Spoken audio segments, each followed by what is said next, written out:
CG, and all about David Warner, as you mentioned earlier. Great to see him with his family, and the new era begins against the West Indies for Australia. And you look like you've been loving every second of your coverage. It's been a great series as well. Pakistan have been great. Good on you, Mo. You have to say that. Every week, Sydney's North Shore steps back in time. A milkman has returned to our city, delivering farm fresh dairy in glass bottles before dawn.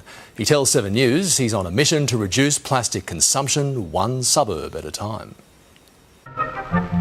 For decades, the milkman was the neighbourhood hero. Fresh, creamy country milk straight from the cow. The nostalgic sound of clinking bottles, often heard in the early hours, as the old glass was replaced with new. It was a familiar sight on Sydney's lower North Shore in the 40s and 50s. This is Sid Flynn, Mossman's Milko. And now, servicing the same patch, a modern milkman, doing the rounds before the sun comes up. Meet Dominic Ryan, the owner of Restore, dropping dairy to your door the old-fashioned way. The milkman was a thread that was sort of connecting the community. The milkman hasn't serviced these streets for about 40 years. No horse and cart, but a van filled with the highest quality product from a farm on the state's south coast. Customers tell us it tastes like milk used to taste like. His run covers several suburbs in the North Sydney and Mossman area, with plans to expand, and for good reason. The supermarkets are failing to give consumers legitimate plastic-free options. I think we're all becoming aware of the impact of plastic on our health and on our environment. New South Wales generates 800,000 tonnes of plastic waste each year, and only 12% of it is recycled.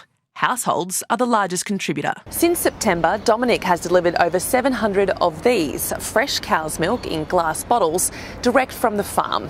That's 700 fewer plastic bottles in landfill. And just as it was then, It is essential that consumers promptly return empty bottles to maintain the efficiency of this service. it remains now. Our service of delivering, collecting, washing, sanitising, refilling is an entirely circular process with very little waste. With the same great taste. And good health to you all with milk. Heather Richardson, 7 News. Wonderful. Amber is back with the forecast now. Amber, how's it looking tomorrow? Nice and settled again, Rob, but then that change arrives. Just how much rain is on the way? Your detailed 7-day outlook is next. Tonight's 7 News headlines: a toddler has been killed after he was struck by a ute at a holiday park near Dubbo. 2 people have escaped just in time when their house burst into flames in Sydney's southwest. An Alaska Airlines flight has been forced to turn around after a window blew out mid-air. And David Warner has helped Australia to victory over Pakistan in his final Test cricket match. His family was watching on. Now here is Amber with Sydney's weather. Thank you, Rob. We're expecting more settled conditions on the way for Sydney tomorrow, with most of the city enjoying clear skies this evening. Right now in the city it is 25 degrees, though it does feel closer to 21 in fresh east to northeasterly winds.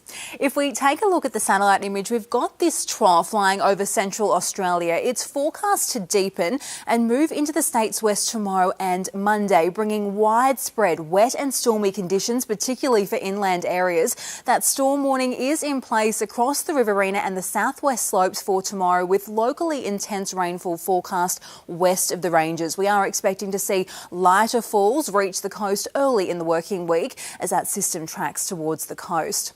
But nationwide tomorrow, a slight chance of an early shower in Brisbane. Otherwise, the city's expecting a partly cloudy top of 29 degrees, 28 and partly cloudy tomorrow in Canberra, late rain at times, with rain also increasing during the afternoon in both Melbourne and Hobart. Showers and a possible storm in Adelaide tomorrow. Perth's expecting a sunny top of 36, while storms are possible in Darwin tomorrow, tops of 34.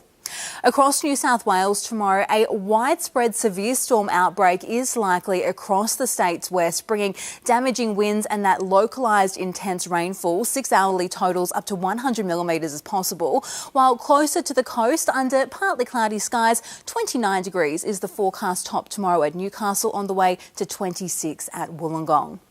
Let's zoom in now on the Sydney Basin. It is set to warm up slightly tomorrow, reaching 32 degrees at Penrith, 30 degrees tomorrow at Camden and also at Campbelltown. 28 is the forecast top at Manly, with 25 degrees expected across the rest of the beaches.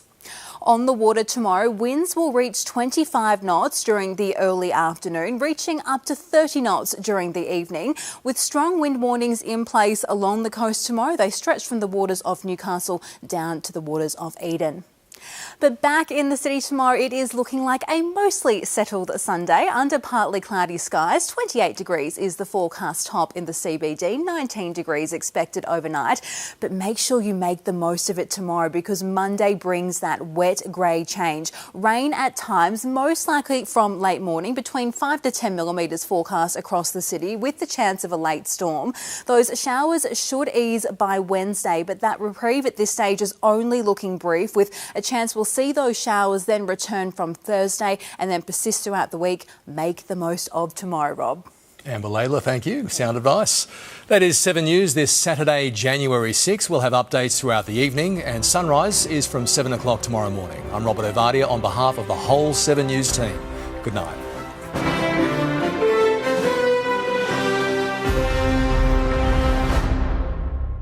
Stream 7 News anytime, live and on demand on 7 Plus. And with 7news.com.au, you'll know the news now.